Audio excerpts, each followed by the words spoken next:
আমি বললাম, কাকা, আমি তো আপনার এখানে পড়তে এসেছি। আপনি আমার সাথে এইসব কি করছেন? এসব একদম বাজে কাজ। একদম খারাপ লোকের কাজ। আমি তো আপনাকে অনেক ভালো মনে করতাম। আপনাকে বাবার মতো মূল্যায়ন করতাম। আর আপনি আমার সাথে এসব করতে চাচ্ছেন? এসব কিছু ভাবতেও আমার ঘৃণা লাগে, কাকা।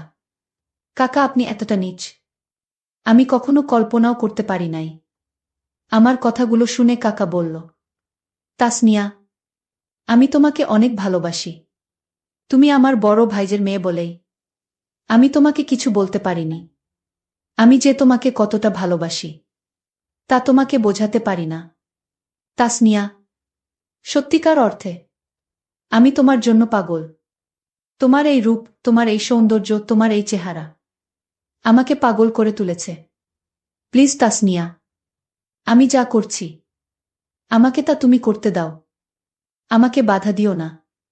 আজকে যদি আমার কাজে তুমি বাধা দেও তাহলে আজকে আমি মরে যাব। প্লিজ তাসনিয়া, দয়া করে আজকে তুমি আমাকে বাধা দিও না। আমি বললাম, কাকা, আপনার যা মন চায় আপনি তা করেন। যা হয়েছে, যতটুকু হয়েছে তাই যথেষ্ট। আর না, আপনি যদি আর একটু সামনে আগানোর চেষ্টা করেন তাহলে এর পরিণাম খুব খারাপ হবে। আমি আমার কাকাকে এত কাকতি মিনতি করার পরেও কাকা আমার ইচ্ছার বিরুদ্ধে খালি বাসায় একা পেয়ে আমার সাথে যা করল তা শুনলে বন্ধুরা তোমাদের মাথা গরম হয়ে যাবে। বন্ধুরা, গল্পটি অনেক অনেক ইন্টারেস্টিং। আশা করি তোমরা পুরো গল্পটি শুনে অনেক মজা পাবে। আর বন্ধুরা, তোমাদের নিকট আমার ছোট্ট একটি অনুরোধ, তোমরা দয়া করে আমার চ্যানেলটিকে সাবস্ক্রাইব করে আমাকে সাপোর্ট করবা। হ্যালো বন্ধুরা, আমি তাসনিয়া ফারিন নোভা। বর্তমানে আমার বয়স 25। বর্তমানে আমি একটি বিশ্ববিদ্যালয়ের পড়াশোনা করছি। আজকে আমি তোমাদের মধ্যে যে গল্পটি বলবো তখন আমার বয়স ছিল 14 কিংবা 15 বছর। আমি দেখতে খুবই সুন্দরী ছিলাম। ছোটবেলা থেকেই খুব পাকনা পাকনা কথা বলতাম। তাই আমাদের বাড়ির সবাই আমাকে নিয়ে হাসাহাসি করত। বয়সের তুলনায় আমি একটু বেশিই বাড়ন্ত ছিলাম। খুব কম বয়সেই আমার সব ফুটে উঠেছিল। যাই হোক বন্ধুরা, আমি নিম্নবিত্ত পরিবারের একজন মেয়ে ছিলাম। আমার বাবা একজন কৃষক ছিলেন। আমার মা একজন গৃহিণী ছিলেন। আমার 3 কাকা ছিলেন। 3 কাকার মধ্যে সবাই আমাকে মোটামুটি ভালোবাসতেন। কিন্তু তার মধ্যে ছোট কাকা আমাকে সবচেয়ে বেশি ভালোবাসতেন। আমার ছোট কাকা তখনও বিয়েশাদী করে নাই। তখন আমার ছোট কাকা পড়ালেখা অবস্থায় ছিল। আমার ছোট কাকা আমাকে অনেক বেশি আদর করত। আমি বুঝতে পারতাম, কিন্তু আদর করার চলে আমার ছোট কাকা ছোটবেলা থেকেই মাঝে মধ্যে আমার সাথে অদ্ভুতভাবে আচরণ করত। আমার বয়স তখন কম ছিল তো, তখন আমি খুব একটা বেশি বুঝতে পারি নাই। কিন্তু যখন আমি বড় হতে লাগলাম, আমার বয়স বাড়তে লাগল, তখন আমি কাকার এই আচরণের মর্ম আস্তে আস্তে অনুভব করতে শুরু করলাম। একদিন কাকা অনেক দূরে মেলায় গিয়েছিল।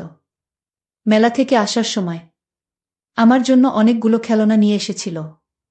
কারণ কাকা জানত আমি মেলার খেলনাকে অনেক বেশি ভালোবাসি।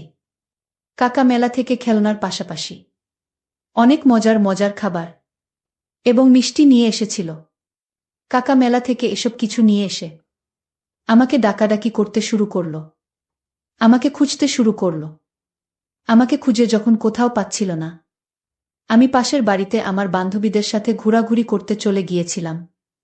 তারপর কাকা আমার আম্মুকে বলল, ভাবি, ও ভাবি, নোভা কোথায়? নোভা মাম্মির জন্য আমি অনেকগুলো খেলনা এবং খাবার নিয়ে এসেছি মেলা থেকে। তাড়াতাড়ি তাকে দেখে আমার কাছে পাঠাও। মেলা থেকে তার জন্য কিছু গহনাও এনেছি। আমি নিজ হাতে তাকে পরিয়ে দেব। তাড়াতাড়ি ভাবি, ওকে আমার কাছে ডেকে পাঠাও তো। আমার প্রতি চাচার এরকম ভালোবাসা দেখে আমার আম্মু খুব খুশি হয়ে গেলেন। খুশি হয়ে আমাকে ডাকতে গেলেন। আমাকে ডেকে এনে কাকার কাছে পাঠালেন। আমি যেতেই কাকা আমাকে ধরে বললেন, মাম্মি, কোথায় গিয়েছিলে তুমি? তোমার জন্য আমি কতক্ষণ ধরে অপেক্ষা করছি। আমি চাচার কাছ থেকে আমার নিজেকে ছাড়ানোর জন্য অনেক কৌশল করছিলাম। কারণ কাকার ধরার মুডটাই ছিল অন্যরকম। কিছুক্ষণ পর আমি কাকার কাছ থেকে নিজেকে ছাড়িয়ে নিলাম। তারপর কাকা আমাকে গহনা, খেলনা এবং খাবারের পুটলিগুলো দেখিয়ে বলল, মা নোভা, এসব তোমার জন্য। আমি এই সমস্ত কিছু দেখে কাকার কিছুক্ষণ পূর্বের আচরণ আমি তাৎক্ষণিক ভুলে গেলাম। কাকা আমাকে একটি একটি করে সবকিছু দেখাতে শুরু করল, গহনা, খাবার এবং খেলনা। আমি দেখে খুব খুশি হয়ে কাকাকে বললাম, কাকা, তুমি আমাকে অনেক ভালোবাসো, তাই না? যে কারণে তুমি এগুলো এনেছ। আমিও কাকা তোমাকে অনেক বেশি ভালোবাসি। কাকা আমার মুখ থেকে ভালোবাসার কথা শুনে একটা মুচকি হাসি দিয়ে বলল, সত্যি মামুনি, তুমি আমাকে অনেক ভালোবাসো। ঠিক আছে মামুনি, তুমি যদি আমাকে ভালোবাসো তাহলে তোমাকে একটা পরীক্ষা দিতে হবে। দেখি তুমি আমাকে কতটুকু ভালোবাসো। আর এই পরীক্ষাটাতে যদি তুমি পাশ করতে পারো তাহলেই তোমাকে আমি এই সমস্ত কিছু দিয়ে দেব। আমি বললাম, কাকা, আমি তোমাকে ভালোবাসি। তুমি আমার বাবার আপন ভাই। আমি তোমাকে কাকার মতো করেই ভালোবাসি। এ ব্যাপারে কোনো সন্দেহ আছে তোমার? যদি সন্দেহ থাকে তাহলে তুমি আমাকে যে কোনো পরীক্ষা নিতে পারো। কাকা আমার মুখ থেকে এরকম ধরনের অনুভূতির কথা শুনে বলল, আচ্ছা ঠিক আছে মামুনি, যাও, তুমি আমাকে ভালোবাসো। তোমাকে কোনো পরীক্ষা দিতে হবে না। তবে তোমাকে প্রতিদিন একটা কাজ করতে হবে।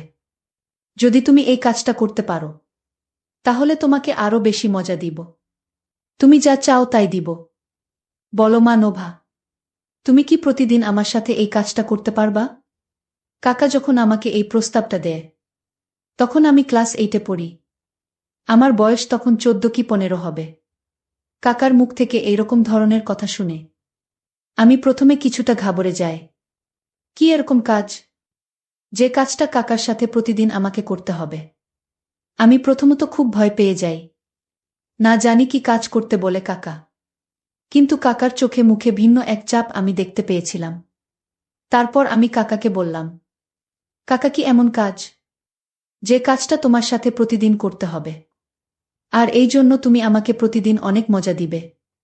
যদি করার মতো হয় তাহলে কাকা অবশ্যই তোমার সাথে আমি কাজ করব। আর যদি করার মতো না হয় তাহলে তো কিছু করার নেই। একটু বলো কাকা প্লিজ। বলো না কাকা, একটু প্লিজ। এত ঘুরাচ্ছ কেন? কাকা আমার মোটিভেশন বুঝে কথাটাকে ঘোরানোর চেষ্টা করছে। কাকা বলল, আচ্ছা ঠিক আছে মামুনি, তোমাকে বেশি কিছু করতে হবে না। তুমি প্রতিদিন রাতে 8টা থেকে 9টা পর্যন্ত আমার কাছে এসে পড়তে হবে। আমি তোমাকে খুব মনোযোগ সহকারে পড়াবো। তোমাকে সামনে ভালো রেজাল্ট করতে হবে। কাকা আমাকে পড়াবে। কথাটা শুনে আমার কাছে খুব ভালো লাগলো।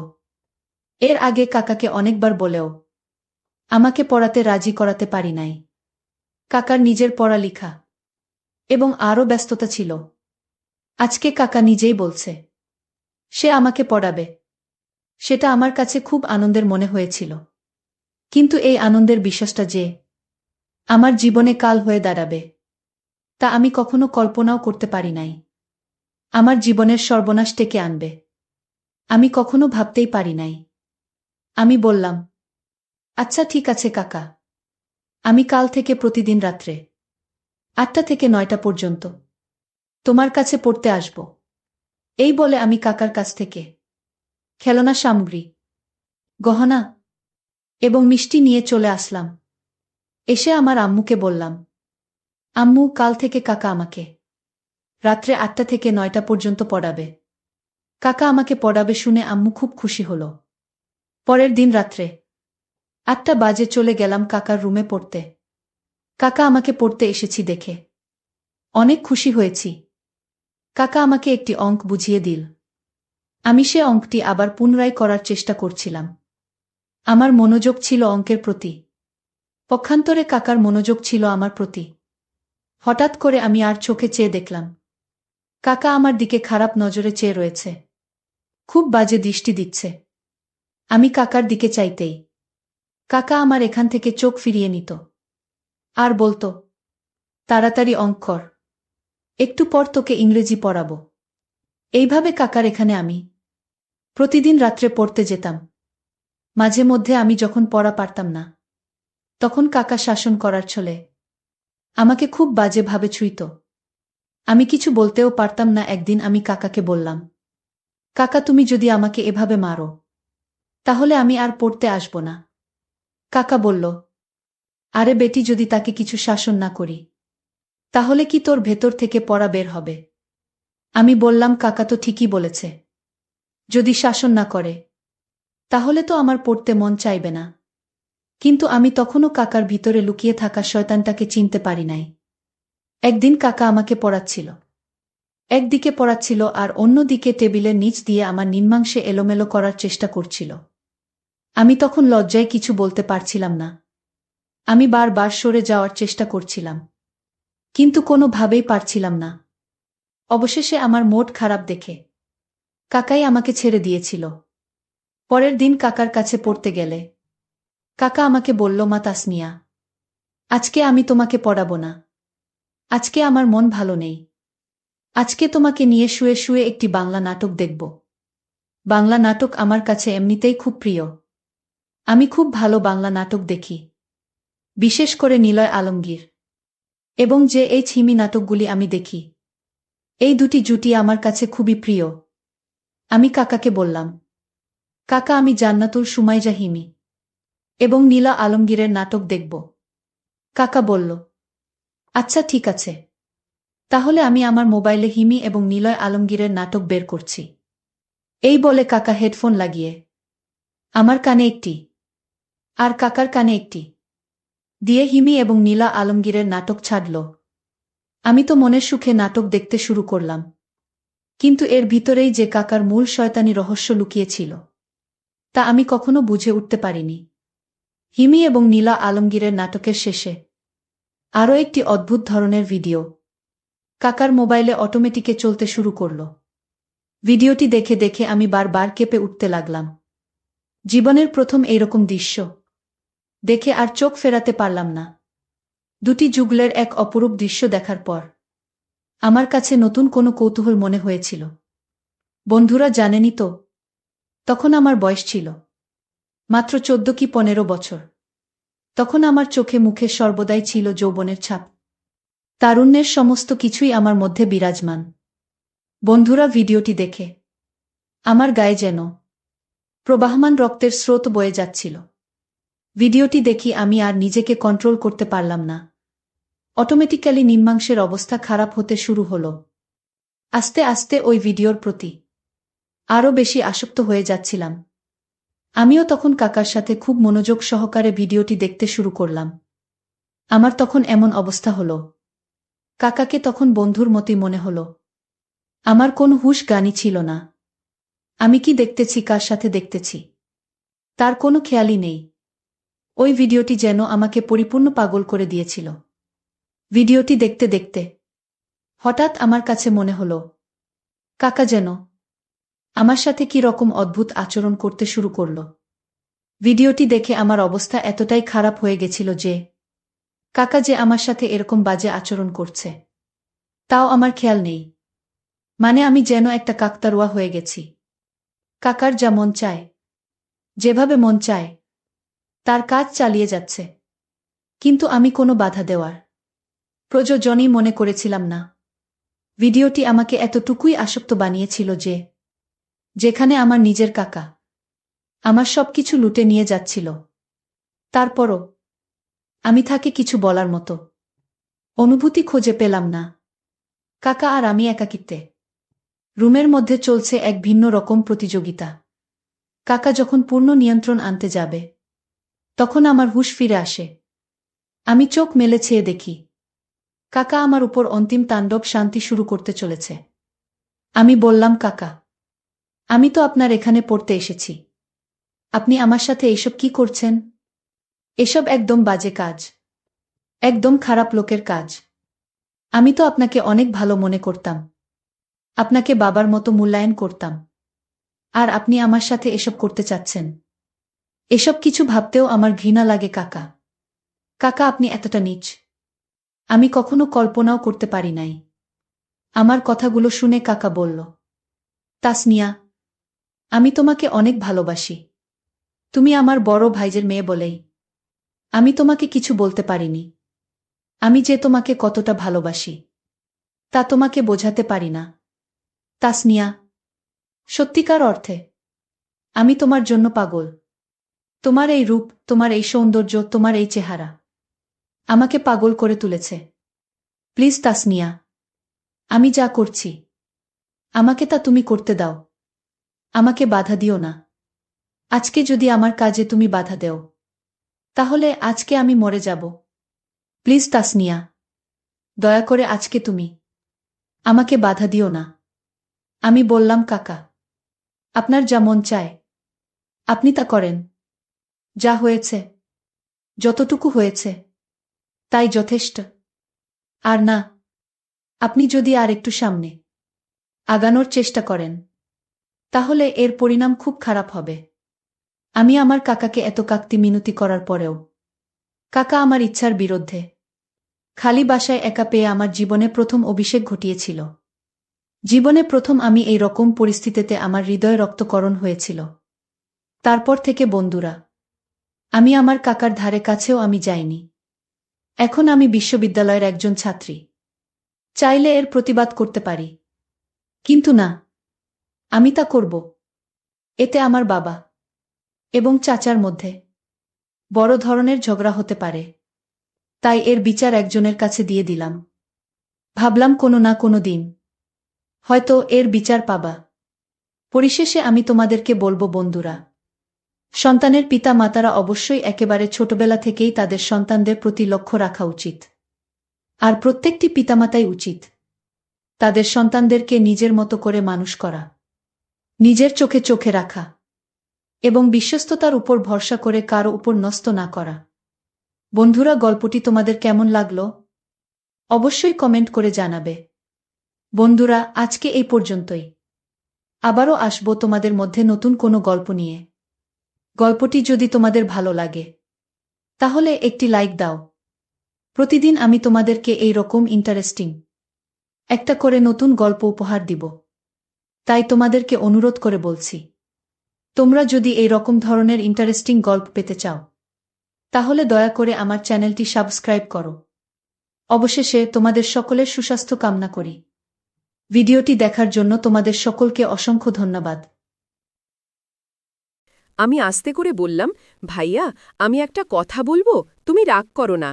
আগে ভাইয়া চোখ তুলে আমার দিকে তাকালো। আমি একটু থেমে নিয়ে বললাম, ভাবির বয়স এখনো খুব কম, সে হয়তো বোঝে না কিভাবে স্বামী স্ত্রী সম্পর্ক চলে। তুমি হয়তো নিজের ভালোবাসার জায়গা থেকে ওকে বড় করতে চাও, কিন্তু ভাইয়া, এই বয়সে কেউ এমন কঠিন নিয়মে চলতে পারে না। যে ভাবি মুখ তুলে তাকালো, চোখে বিস্ময়। ভাইয়া কিছু বলল না, চুপচাপ শোনো। তুমি যা চাও সেটা হয়তো ভুল নয়। আমি আবার বললাম, কিন্তু সেটা বুঝিয়ে বলার দায়িত্বও তোমার। জোরে ভয় দেখিয়ে কখনোই কেউ ভালো শিখতে পারে না ভাইয়া, বরং সে শুধু ভয় পায়, আর সেই ভয় থেকে আসে দূরত্ব, ভুল বোঝাবুঝি। গিয়ে আমি বলতে বলতে একটু থেমে গেলাম। ভাইয়া হঠাৎ উঠে দাঁড়াল, জানালার পাশে গিয়ে দাঁড়িয়ে রইল কিছুক্ষণ। তারপর হঠাৎ বলল, তুই তো ছোট ছিলিস, সবসময় কবে এত বড় বড় হয়ে গেলি যে আমাকে উপদেশ দিচ্ছিস। তবে কণ্ঠে ছিল অভিমান নয়, এক ধরনের মেনে নেওয়া। আমি এগিয়ে গিয়ে ভাইয়ার কাঁধে হাত রাখলাম। আমি তো তোমার ছোটি, তাই বলছি, কারণ তুমি যে কষ্ট পাচ্ছ সেটা আমিও সহ্য করতে পারছি না। বন্ধুরা, আজকের এই গল্পটি আরও স্পেশাল, না দেখলে খুব মিস করবেন। আর দয়া করে গল্পটি ভালো লাগলে ভিডিওটি লাইক, কমেন্ট, শেয়ার ও চ্যানেলটি সাবস্ক্রাইব করে দেন প্লিজ। ভাইয়ার বিয়ে ঠিক হবার পর থেকে বাসার পরিবেশ একেবারে বদলে গেল। মা বাবা খুশিতে ডুবে থাকলেও আমার মনে একটা অদ্ভুত অস্বস্তি কাজ করছিল। ভাইয়ার বুসাজু মাত্র ১-৫ বছরের মেয়ে, নিজের কথাবার্তা খুবই কম, হাসিটাও যেন ভয়ে আটকে থাকে ঠোঁটের কোণে। প্রথম দিন থেকেই আমি লক্ষ্য করছিলাম, সে কথা কম বলে, মাথা নিচু করে থাকে সবসময়। তার বয়স নিয়ে আমি প্রশ্ন তুলেছিলাম, কিন্তু পরিবার বলেছিল বউয়ের বয়স ছোট হলে তবেই সহজে গড়াগড়ি হয়ে যাবে সংসার। ও আমি কিছু বলিনি তখন, কিন্তু মনটা কেমন করে উঠেছিল। বিয়ের ৩ দিন পর প্রথম রাতে আমি আমার ঘরে শুয়েছিলাম। হঠাৎ রাত ১টার দিকে চাপা এক ধরনের আওয়াজ পেলাম, যেন কারো কণ্ঠরুদ্ধ কান্না বা কিছু একটা ঠেকিয়ে রাখা হচ্ছে। আমি উঠেই বারান্দায় গেলাম। পাশের ঘরে আলো নিভানো, কিন্তু দরজার ফাঁক দিয়ে আলো এসে পড়ছিল। কানে আসছিল ফিসফিস করার শব্দ। ভাবলাম নতুন বিয়ে, এমন তো হতেই পারে। নিজেকে বোঝালাম, কিন্তু প্রতিদিন প্রতি রাত একই আওয়াজ। প্রতিদিন রাত ১টা থেকে ২টার মাঝামাঝি সময় একটা চাপার শব্দ হতো, কখনো কান্নার মতো, কখনো ফিসফিস করে ঝগড়ার মতো, আবার কখনো দম বন্ধ হয়ে আসা নিঃশ্বাসের মতো। আমি এক রাতে ঠিক করলাম, দরজার পাশে চুপ করে দাঁড়িয়ে থাকব। সেই রাতেও ঠিক একই সময় শব্দটা শুরু হলো। তোমার কিছু শেখার দরকার আছে কি? এটা আমার ভাইয়ার গলা, তবে খুব কঠিন রাগী শোনাচ্ছিল। আরেকটা গলা খুব নিচু, কাপা কাপা।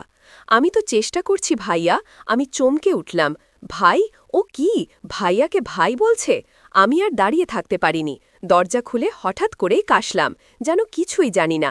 ভাইয়া দরজা খুলে মাথা বের করল। চেহারা একেবারে লাল, কপালে ঘাম। ঘুমাওনি এখনো? না, পিপাসা পেয়েছিল, পানি খেতে উঠেছিলাম গো। ভালো করে ঘুমাও। তোদের পরীক্ষার সময় এটা না করলে হয় না। গিয়ে আমি চলে আসলাম। কিন্তু রাতটা কেটে গেল অস্থিরতায়। রোজ রাতেই একই সময়, একই চাপা শব্দ, একই শ্বাসরুদ্ধ ফিসফাস। প্রথম কয়েকদিন নিজেকে বোঝানোর চেষ্টা করেছি।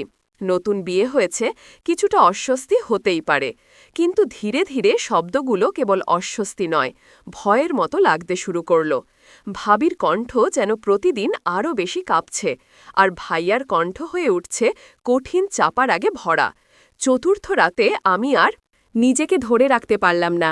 আমার ঘরের দরজা খুলেই সোজা বারান্দায় গেলাম। অন্ধকারে দাঁড়িয়ে নিঃশ্বাস আটকে চোখ রেখে দিলাম ভাইয়ার ঘরের দরজার ফাঁকে। দরজাটা একটু খোলা ছিল। মনে হলো ওরা হয়তো জানেই না কেউ দেখছে। ঘরের ভেতরের দৃশ্য দেখে আমি স্তব্ধ হয়ে গেলাম।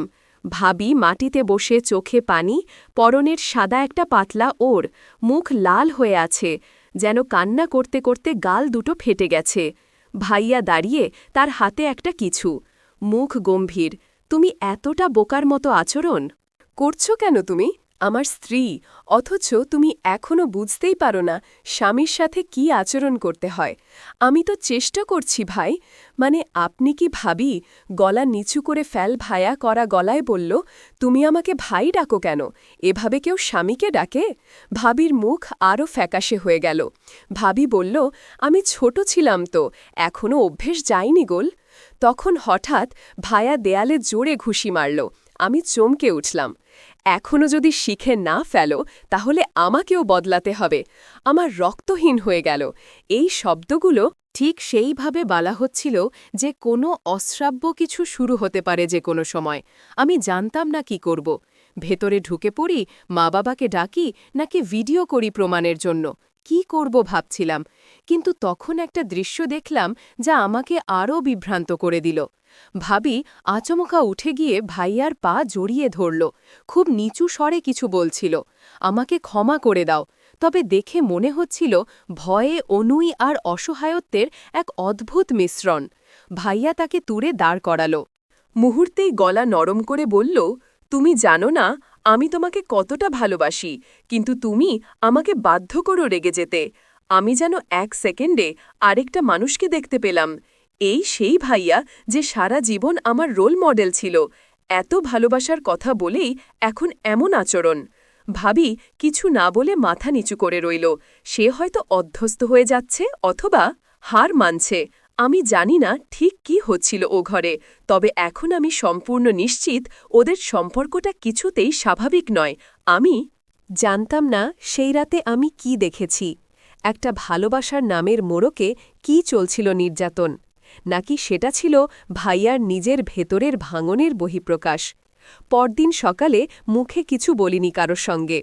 ভাবি জিজ্ঞেস করলেন, রাতে ঘুম হয়েছিল? আমি শুধু মাথা নাড়লাম। ভাবির চোখে ঘুমহীনতা স্পষ্ট, চোখের নিচে হালকা ফোলা ভাব, চুল এলোমেলো, কণ্ঠ নিচু। আপা, নাস্তা খাবেন? তার কণ্ঠে কোনো অভিযোগ নেই, নেই কোনো আকুলতা, যেন সে নিজের অবস্থান মেনেই নিয়েছে। আমি জানতাম একটা শব্দ বললেই হয়তো কিছু বদলাবে, মা বাবাকে জানালে বা ভাবির পরিবারের কাছে বিষয়টা তুললে ভাইয়ার অবস্থা কঠিন হয়ে যাবে, কিন্তু আমি পারলাম না। আমি কাউকে কিছু বললাম না, কারণ আমি জানতাম ভাইয়া কেমন। ছোটবেলা থেকে সংসারের দায়িত্ব নিজের কাঁধে নিয়েছে, নিজের শখ, নিজের সময় সব বিসর্জন দিয়ে কেবল আমাদের ভালো রাখার জন্য লড়েছে। আজ যদি তার বিরুদ্ধে মুখ খুলি, তাহলে কি সেটা বিশ্বাসঘাতকতা হবে না? আমি নিজের মনে হাজারটা প্রশ্নে ভেসে যাচ্ছিলাম, ভাবি যেন দূর থেকে আমার চিন্তা পড়ে ফেল।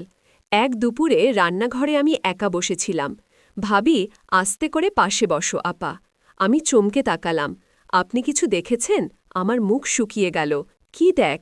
ভাবি নিচু গলায় বলল, আমি জানি না কি করব। আমি চেষ্টা করি, কিন্তু ভাইয়া খুব রেগে যায়। কিন্তু আমি জানি উনি খারাপ না, উনি শুধু চায় আমি যেন তার মতো হই। কি? এই কথা শুনে আমি আর চুপ থাকতে পারলাম না। কি মানে তার মতো হও? তুমি কি ভয় পাও ওকে? ভাবি আমার চোখে চোখ রেখে বলল, ভয় পাই, আবার পাই না। উনি রেগে গেলে খুব খারাপ লাগলেও পরে আবার মাফ চান। আমি জানি না, আমি হয়তো ভালো বোনা গিয়ে আমার ভেতরটা কেঁপে উঠল। এই মেয়ে এখনো মনে করে ওর ভুল ভাইয়ার না। আমার ভাইয়া যে এখন একটা অদ্ভুত মানুষ হয়ে উঠছে, আমি সেটা স্বীকার করতেও ভয় পাচ্ছিলাম।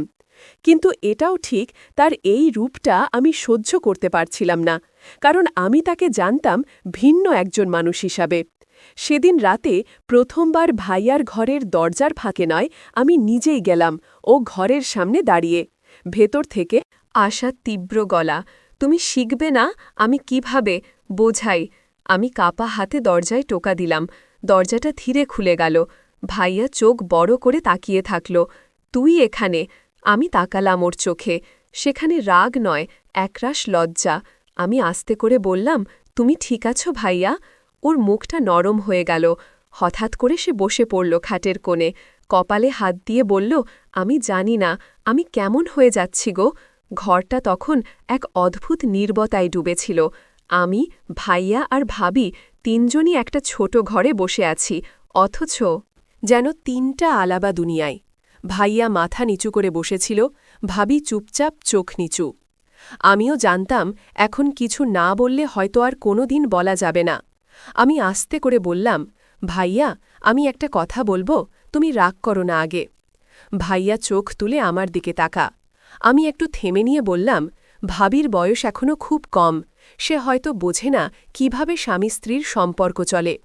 তুমি হয়তো নিজের ভালোবাসার জায়গা থেকে ওকে বড় করতে চাও, কিন্তু ভাইয়া, এই বয়সে কেউ এমন কঠিন নিয়মে চলতে পারে না আগে। ভাবি মুখ তুলে তাকাল চোখে। ভাইয়া কিছু বলল না। চুপচাপ শোনো, তুমি যা চাও সেটা হয়তো ভুল নয়। আমি আবার বললাম, কিন্তু সেটা বুঝিয়ে বলার দায়িত্ব তোমার। জোরে ভয় দেখিয়ে কখনোই কেউ ভালো শিখতে পারে না ভাইয়া, বরং সে শুধু ভয় পায়, আর সেই ভয় থেকে আসে দূরত্ব, ভুল বোঝাবুঝি। কি? আমি বলতে বলতে একটু থেমে গেলাম। ভাইয়া হঠাৎ উঠে দাঁড়ালো, জানালার পাশে গিয়ে দাঁড়িয়ে রইল কিছুক্ষণ, তারপর হঠাৎ বলল, তুই তো ছোট ছিলি, সবসময় কবে এত বড় হয়ে গেলি যে আমাকে উপদেশ দিচ্ছিস? তবে কণ্ঠে ছিল অভিমান নয়, এক ধরনের মেনে নেওয়া। আমি এগিয়ে গিয়ে ভাইয়ার কাঁধে হাত রাখলাম। আমি তো তোমার ছোটি, তাই বলছি, কারণ তুমি যে কষ্ট পাচ্ছ সেটা আমিও সহ্য করতে পারছি না হে ভাইয়া। ধীরে ধীরে আমার দিকে ফিরে তাকাল, চেহারায় এক গভীর ক্লান্তি নিয়ে বলল, ও, আমি শুধু চাইছিলাম কেউ আমাকে বুঝুক। আমি যা চাই সেটা খারাপ নয়, আমি চাই একজন সঙ্গী যে আমার প্রয়োজন অনুভব করবে। সেই মুহূর্তে আমি আর ভাবির চোখের দিকে তাকাতে পারলাম না, কারণ আমি জানতাম ভাবি এসব এখনও বোঝার মতো বড় হয়নি। সে এখনও ভালোবাসা আর দায়িত্বের পার্থক্য বোঝে না, অথচ ভাইয়া চাচ্ছে সেই বয়স্ক গভীরতা। আর এই ফাঁকে অজান্তেই আমি নিজেই ভাইয়ার মনের কথা বুঝে ফেলেছি, এমনকি কিছু অনুভবও। আমরা তিনজন এক ঘরে, অথচ তিনটা ভিন্ন অনুভূতির লোক। ভাবি ভয়ে ঢাকা, ভাইয়া একাকিত্বে কাঁপা, আর আমি এই দুইয়ের মাঝখানে দাঁড়িয়ে নিজের অবস্থান খুঁজে ফিরছি। রাত তখন অনেকটা গড়িয়ে গেছে। ভাইয়ার ঘরে আলো নেবার আগ পর্যন্ত আমি পাশে ছিলাম, গল্প করেছি, পুরনো কথা মনে করিয়ে দিয়েছি। কিছু কিছু মুহূর্তে ভাইয়ার মুখে একটু শান্তির ছাপ ছিল। ভাবিও চুপচাপ আমাদের কথা শুনছিল, কখনো চোখে এক টুকরো ঈর্ষা, কখনো স্বস্তি। তবে আমি বুঝছিলাম আমি যেন ওদের দুজনের মাঝখানে এসে দাঁড়িয়েছি। না চাইতেই রাত 9:30টার দিকে আমি উঠে বললাম, আমি চলি ভাইয়া, অনেক রাত হয়ে গেছে। কি ভাইয়া? আস্তে করে মাথা নেড়েছে। ঠিক আছে, ঘুমাস। ভালো করে কি ভিতরে কোথাও ওর কণ্ঠে ছিল না বোন বলার সেই চেনা উষ্ণতা। আমি ঘরে ফিরে এলাম, দরজা বন্ধ করেই আয়নার সামনে দাঁড়ালাম। হঠাৎ নিজেকে অপরিচিত লাগল। আমি কি এখনো সেই আমি, নাকি ভাইয়ার দুঃখ বুঝতে গিয়ে নিজের ভেতরেও কিছু হারিয়ে ফেলেছি? শুয়ে পড়লাম, কিন্তু ঘুম আসছিল না। কান খাড়া করেই রেখেছিলাম। ভাবলাম আবার সেই রাতের মতো কোনো অদ্ভুত শব্দ শুনুক কিনা। কিন্তু আজ যেন সব নীরব। আকাশে হালকা চাঁদ উঠেছে, জানালার ফাঁক দিয়ে তার আলো। ঘরে ঢুকছে ঠিক তখনই ফোনে একটা মেসেজ এলো। ভাইয়ার নাম্বার থেকে, আজ তুই ছিলি বলেই আমি শান্ত থাকতে পারলাম। তুই পাশে থাকিস, তাহলে আমি বদলাতে পারব। মেসেজটা পরে হাত কাঁপাতে লাগল। ভাইয়া, আমি উত্তর দিলাম না, শুধু ফোনটা চেপে ধরে ভাবতে লাগলাম আমার উপস্থিতি কি ওর মধ্যে বদলের আশ্বাস, নাকি আরও গভীর কোনো টান তৈরি হচ্ছে। ঘরের নিস্তব্ধতা তখন আরও ভারী হয়ে উঠছিল। আমি জানতাম কাল সকাল থেকেই সব কিছু আর আগের মতো থাকবে না। পরদিন সকালটা ছিল অন্যরকম। আমি উঠে প্রথমেই আয়নার দিকে তাকালাম। চোখে কালো চাপ, মুখে চাপা ভাব। আমি কি ক্লান্ত ছিলাম, নাকি বদলে যাচ্ছিলাম? ভাইয়া ও ভাবি ডাইনিং টেবিলে বসেছিল। আমি যেই ঘর থেকে বের হলাম, ভাইয়া একটু তাকালো আমার দিকে। নীরব চাহনি, কিন্তু যেন কিছু বলছিল। ভাবি নিচু গলায় বলল, আপা, চা বানিয়ে দিই? আমি হেসে বললাম, না, আজ আমি করি। উচা বানাতে বানাতে আমি ভাবছিলাম এই সংসারে আমি কি ভূমিকা নিয়েছি। ভাবি যে এখনো নতুন, যার বয়সই বোঝে না সংসার মানে কি। ভাইয়া যে নিজের ভেতরের তীব্র শূন্যতা পূরণ, কিন্তু হয়তো ভুল পথে। আর আমি তো কেবল সাহায্য করতে চেয়েছিলাম, ভাইয়াকে বদলাতে, ভাবিকে বুঝতে শিখাতে, কিন্তু নিজের ভেতরের এক অজানা অনুভবের সঙ্গে লড়ছিলাম। রাত হলে আবার কথা হলো ভাইয়ার সঙ্গে। আমি জানালা দিয়ে চাঁদের দিকে তাকিয়েছিলাম। ভাইয়া পাশে এসে দাঁড়াল, তুই পাশে থাকিস তো সব সহজ লাগে। আমি হেসে বললাম, আমি তো আছি ভাইয়া, সবসময়। তো সেই হাসির নিচে ছিল একটা চেপে রাখা সত্ত্বেও ভাইয়াকে সাহায্য করতে গিয়ে আমি নিজেই কোথায় যেন আটকে গেছি। দিনগুলো চলতে লাগলো, ভাবি একটু একটু করে বুঝতে শিখছে। ভাইয়াও ধীরে ধীরে কম রাগ দেখাচ্ছে। সব ঠিক হয়ে যাচ্ছে। বাইরের চোখে কিন্তু আমার ভেতরটা আমি জানি, আমি আর আগের মতো নেই। ভাবি বদলে যাচ্ছিল। সে এখন আর আগের মতো চোখ নামিয়ে কথা বলে না, বরং অনেক সময় আমার চোখে চোখ রাখে, নির্ভেজাল কৌতূহল নিয়ে, যেন সে আমাকে বুঝে ফেলতে চাইছে না। শুধু বুঝে নয়, পরীক্ষা করছে। একদিন সন্ধ্যায় রান্নাঘরে সে আমাকে হঠাৎ জিজ্ঞেস করল, আপা, ভাইয়ার সাথে আপনি অনেক কথা বলেন, আজকাল ভালো লাগে আপনাদের বন্ধুত্ব দেখে। আমার ভেতরটা ধক করে উঠল। আমি বললাম, ভালো বন্ধুত্ব তো ভাই বোনের মাঝে থাকতেই পারে, তাই না? সে মাথা নাড়ল, হ্যাঁ নিশ্চয়ই, কিন্তু মাঝে মাঝে মনে হয় আমি যেন বাইরের কেউ। তার কণ্ঠে ঈর্ষা ছিল না, ছিল এক ধরনের ক্ষীণ ক্ষোভ আর ভয়ের ছায়া। রাত গভীর, আবারও সেই পুরনো ছাদের কোণে আমি দাঁড়িয়ে। ভাইয়া পাশে এসে দাঁড়ায়, একদম নীরব। হঠাৎ বলে, তুই থাকলে মনে হয় সব ঠিক হয়ে যাবে। আমি চোখ নামিয়ে বলি, তবে ভাবি, সে কোথায় থাকবে? ভাইয়া ধরা গলায় বলে, সে তো চুপ, তুই যে আমাকে বুঝিস কি? এই প্রথম আমি সরাসরি বললাম, ভাইয়া, তুমি যা খুঁজছ সেটা আমি দিতে পারি না, আমি পারলে না ঘাই।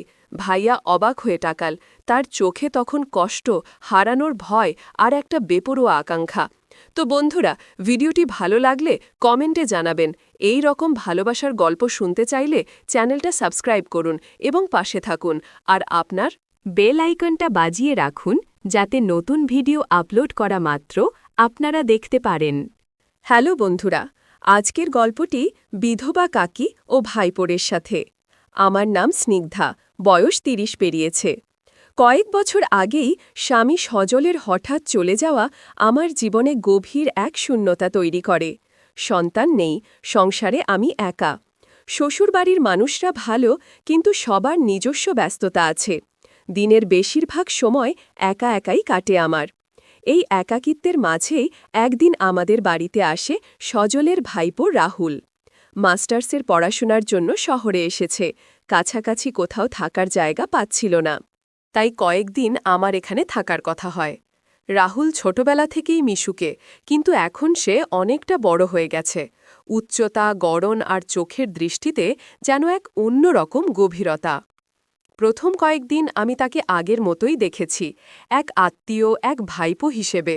কিন্তু দিন গোলাতে শুরু করলে ওর আচরণ, সাহায্য করার আগ্রহ আর প্রতিটি কথার মাঝে যে যত্ন, তাতে আমার ভিতরটা কেমন যেন অদ্ভুতভাবে নড়ে উঠতে থাকে। একদিন সন্ধ্যায় বৃষ্টির পর হালকা হাওয়া বইছিল। আমি জানালার ধারে বসে বই পড়ছিলাম। হঠাৎ রাহুল এসে এক কাপ চা এগিয়ে দেয়। ওর চোখের দিকে তাকিয়ে আমি থমকে যাই। স্নিগ্ধ গভীর দৃষ্টি, যেন অনেক না বলা কথা লুকিয়ে আছে। আমি কিছু বলার আগেই রাহুল হালকা গলায় বলে, কাকি, আপনি খুব একা হয়ে গেছেন, তাই না? আমি চুপ করে থাকি। ওর সেই কথাটাই যেন আমার সব আবেগ একসাথে ঢেলে পড়ে। সেদিন রাতে ঘুম আসে না, শুধু ভাবি এই অনুভূতির নাম কি, এটা কি ভুল, নাকি নিঃসঙ্গ এক নারীর মন দুর্বল হয়ে পড়েছে। কিন্তু পরদিন সকালে যখন রান্নাঘরে রাহুল এসে হালকা করে আমার চুল সরিয়ে বলে, কাকি, আপনার পাশে আমি আছি গো। তখন আমি শুধু একবার তাকিয়েছিলাম ওর চোখে। সেই চোখ দুটি বলেছিল সব কিছু। রাহুল এখন পুরোপুরি আমার সাথেই থাকে। আমার দিন যেন বদলে যেতে শুরু করেছে। আদের সেই নীরব দুপুরগুলো এখন রঙিন হয়ে ওঠে রাহুলের শব্দে, দৃষ্টিতে আর উপস্থিতিতে। সকালবেলা ও চায়ের কাপ হাতে বারান্দায় দাঁড়িয়ে থাকে। আমি রান্না করতে করতেই ওর কণ্ঠ শুনি, আজকে আপনি কি পড়ছেন কাকি? অথবা, চুলে ওই ক্লিপটা খুব মানায় আপনার। আমি চমকে যাই। এতদিন কেউ এভাবে লক্ষ্য করেনি। আমাকে কথাই নয়, রাহুলের প্রতিটা দৃষ্টিতে যেন একটা মুগ্ধতাকে, কিন্তু ও কখনো সীমা লঙ্ঘন করে না। শুধু স্পর্শহীন এক আবেগ, এক আকর্ষণ, যা দিন দিন আমাকে আচ্ছন্ন করে ফেলছে। একদিন বিকেলে হঠাৎ বিদ্যুৎ চলে গেল। ঘর অন্ধকার। আমি মোমবাতি খুঁজছি। এমন সময় রাহুল এসে পাশে দাঁড়ায়। ভয় পেয়েছেন? না, মানে হঠাৎ অন্ধকারে একটু অস্থির লাগে। রাহুল আমার হাতে আলতো করে একটা মোমবাতি ধরিয়ে দেয় আর নিজে লাইটার জ্বালায়। সেই আলোয় ওর মুখটা ঝাপসা দেখা যায়, কিন্তু চোখ স্পষ্ট। রাহুল বলল, আপনার মতো এত সুন্দর শক্ত মনের নারী আর দেখিনি। কাকিকু, আমি মুগ্ধ হয়ে তাকিয়ে থাকি কিছুক্ষণ। আমাদের মাঝে কোনো শব্দ নেই, শুধু নিঃশ্বাস আর অদৃশ্য কিছু অনুভূতি বাতাসে ঘুরে বেড়ায়। সেই রাতে আমি নিজেকে প্রশ্ন করি, আমি কি সত্যি শুধু ওর কাকি, নাকি নিঃসঙ্গ এক নারী যে অনুভব করছে এক অদ্ভুত নিষ্পাপ টান? সন্ধ্যার পর রাহুল প্রায় আমার পাশে বসে কোনোদিন গল্পের বই নিয়ে, কোনোদিন আমার ছোটবেলার স্মৃতির কথা জানতে চায়। ওর চোখে আমি যেন এক রহস্য, যে রহস্য সে খুঁজে পেতে চায় ধৈর্য নিয়ে। মুগ্ধ হয়ে একদিন বারান্দায় বসেছিলাম। আকাশে পূর্ণিমার চাঁদ আলোয় এসে পড়েছিল আমার গালে। রাহুল কিছুক্ষণ চুপ করে তাকিয়ে রইল, তারপর বলল, আপনি জানেন এই বাড়ির সবচেয়ে সুন্দর দৃশ্য কি? আমি অবাক হয়ে তাকালাম। ও বলল, আপনার মুখে চাঁদের আলো পড়া। কল্পনাও করতে পারেন না কত শান্তি লাগে। আমি একটু হেসে বলি, তুই খুব নাটকে হয়ে যাচ্ছিস। আজকাল রাহুল হেসে বলে, কথাগুলো যদি সত্যি হয় তাহলে সেটা নাটক নয় কাকি। অনুভব সেদিন আমার মনে প্রথম একটা দ্বিধা তৈরি হয়। আমি কি নিজের শূন্যটা ভুলে ওর দিকে ঝুঁকে পড়ছি, নাকি রাহুল সত্যিই আমাকে সম্মানের চোখে দেখে, এক অভিভাবক, এক আত্মার সঙ্গী হিসেবে? আমি চেষ্টা করি নিজেকে সংযত রাখতে, কিন্তু দিন যায়, রাত যায়, আর আমরা ধীরে ধীরে একে অন্যের খুব কাছাকাছি চলে আসি, কিন্তু কোনো স্পর্শ নেই, কোনো সীমা লঙ্ঘন নেই। কেবল একটি নীরব আবেগের বন্ধন, যা প্রতিটি চোখের দৃষ্টিতে, প্রতিটি চুপচাপ হাসির ভেতর লুকিয়ে থাকে। একদিন দুপুরে হঠাৎ বৃষ্টি নেমে এলো। বাড়িতে কেউ নেই, শুধু আমি আর রাহুল। বিদ্যুৎ চলে গিয়েছে, বাইরে মেঘের গর্জন, ভিতরে আমার বুকের ভিতরেও যেন ঝড় বইছে। আমি জানালা দিয়ে তাকিয়ে বৃষ্টির থেকে চেয়েছিলাম। হঠাৎ পেছন থেকে রাহুল বলল, তুমি খুব একা হয়ে গেছ, তাই না? আমি কোনো উত্তর দিতে পারিনি। ওর কথার ভেতর যেন একটা অদৃশ্য কোমলতা ছিল একটা সময়। ছিল যখন এই প্রশ্ন কেউ করত না, কেউ বুঝত না। রাহুল ধীরে ধীরে আমার পাশে এসে দাঁড়ায়, খুব কাছ থেকে বলে, তোমার চোখের ভেতর যে শূন্যতা, সেটাকে আমি কষ্ট দিতে চাই না, পূরণ করতে চাই। ওই আমার গলা শুকিয়ে আসে। আমি কিছু বলার আগেই ও বলে ওঠে, আমি জানি আমাদের সম্পর্কে সবাই বুঝবে না, কিন্তু আমি কিছুকে ভুল পথে নিতে চাই না কাকি। শুধু চাই তুমি যেন নিজের জীবনের রঙগুলো আবার দেখতে পাও। আমি যদি সেই রঙের অংশ হতে পারি, সেটাই আমার পাওয়া গো। ওর এই পরিণত কথাগুলো শুনে আমার ভিতরে এক নতুন অনুভব জেগে ওঠে। রাহুল আমাকে বোঝে, সম্মান করে। আমার একাকিত্বে সে বন্ধুর মতো পাশে এসে দাঁড়িয়েছে। সেদিন আমি ওর চোখে তাকিয়ে বলি, তুই আমার খুব আপন, এভাবে পাশে থাকিস, আর কিছু চাই না। রাহুল হাসে, মাথা নিচু করে চুপচাপ বসে থাকে। এক নীরব ভালোবাসা জন্ম নেয়, যেটা শরীরের নয়, আত্মার নীরবতা। যখন সঙ্গী হয়, সেই দিনটার পর আমার আর রাহুলের মধ্যে এক অদৃশ্য সেতুবন্ধ তৈরি হল। কথা হয় খুব কম, কিন্তু চোখের ভাষা সেটা যেন অনেক কিছু বলে। বিকালে যখন আমি চা বানিয়ে বারান্দায় বসে থাকি, ও আমার পাশে এসে বসে, এক কাপ চা নিয়ে। অনেক সময় কোনো কথা না বলেই শুধু বসে থাকে আমার পাশে। একদিনও হঠাৎ বলল, তোমার মতো কাউকে আমি জীবনে আগে পাইনি, তুমি অনেক শান্ত, অনেক আপন। আমি হেসে বললাম, আমাকে নিয়ে এত ভাবিস না রাহুল, আমি অনেক কঠিন জীবন দেখেছি, এখন শুধু শান্তি চাই। কি রাহুল একটু থেমে বলল, তাই তো চাই, সেই শান্তির ভাগিদার হতে আমি তোমার জীবনে। কারো জায়গা নিতে আসিনি, শুধু চেয়েছি তোমার পাশে একজন হয়ে থাকতে। খুয়ার এই কথাগুলো আমাকে নাড়িয়ে দিল। এই যুগে যেখানে সবাই দ্রুত ভালোবাসে, দ্রুত হারিয়ে যায়, রাহুলের এই ধীর গভীর ভালোবাসা শুধু অনুভবেই রয়ে যায়। সে রাতে আমি জানালার ধারে দাঁড়িয়েছিলাম। দূর থেকে রাহুল নিচে বসেছিল ছাদের ধাপে। চোখাচোখি হল, কোনো কথা নয়, কোনো ছোঁয়া নয়, তবুও যেন সেই চাহনি অনেক কিছু বলে গেল। সন্ধ্যার আলোটা দিন দিন যেন আরও মলিন হয়ে আসছিল, কিন্তু আমাদের দুজনের মধ্যে এক অদ্ভুত উষ্ণতা তৈরি হচ্ছিল। না, সেটাকে কেউ দেখে বুঝতে পারত না, কিন্তু আমরাই বুঝতাম কখন যেন ওর উপস্থিতি, ওর নিঃশ্বাস, ওর চুপচাপ পাশে বসে থাকা আমার দিনের শান্তি হয়ে উঠেছে। রাহুল এখন আর শুধু মাঝে মাঝে আসত না, প্রতিদিনই দুপুরের পর আসত, হয়তো কিছু ছুতো নিয়ে। কাকি, তোমার হাতের দুধ চা না খেলে মনটাই খারাপ থাকে। বা কখনো, আজ একটু তোমার সাথে ছাদে বসব, অনেক কথা জমে গেছে।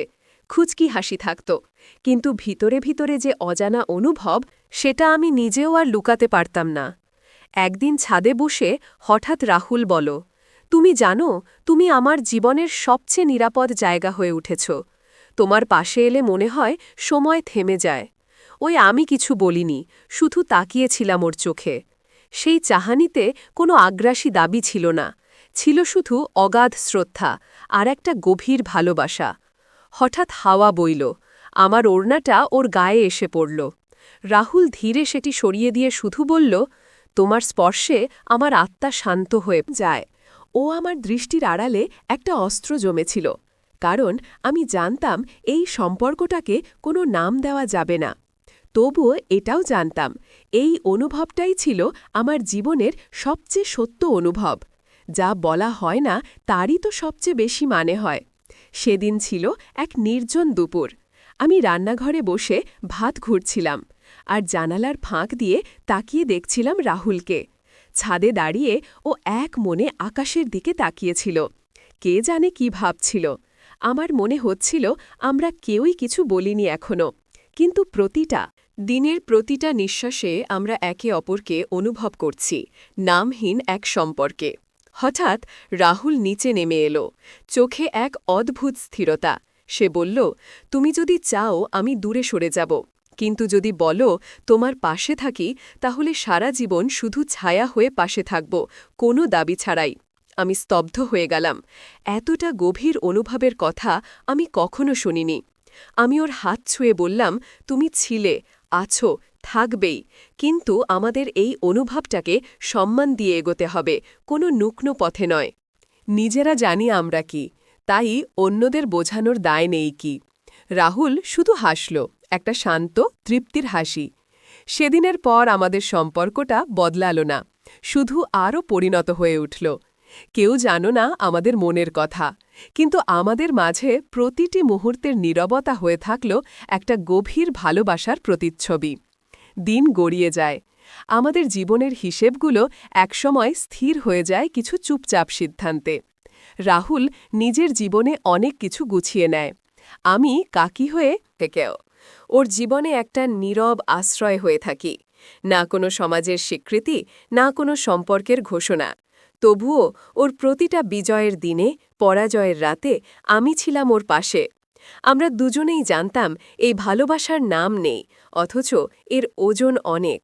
অনেক বছর পর এক সন্ধ্যায় রাহুল আমার পাশে বসে বলল, তুমি যদি না থাকতে আমি কখনো এতদূর আসতে পারতাম না। তুমি হয়তো শুধু আমার কাকি, কিন্তু আমার কাছে তুমি ছিলে সাহস, বন্ধুত্ব, ভালোবাসা, সব কিছু।